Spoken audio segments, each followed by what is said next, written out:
Homeopathic medicine অ্যাসপিডোস্পার্মা সম্পর্কে জানব। এই ওষুধটির এফেক্টিভনেস বা কার্যকারিতা সব থেকে বেশি আমাদের শরীরের লাংসের উপরে।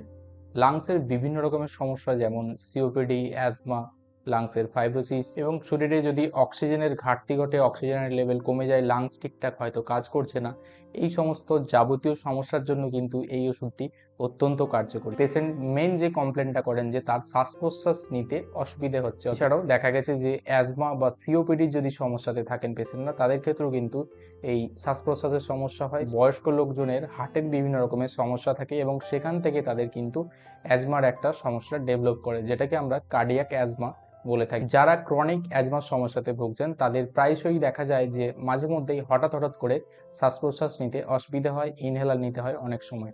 তখন কিন্তু আমরা অ্যাসপিডোস্পার্মাকে ইউজ করতে পারি এবং এটা তখন রিপিটেশনটা একটু ফ্রিকোয়েন্টলিও আমরা করতে পারি।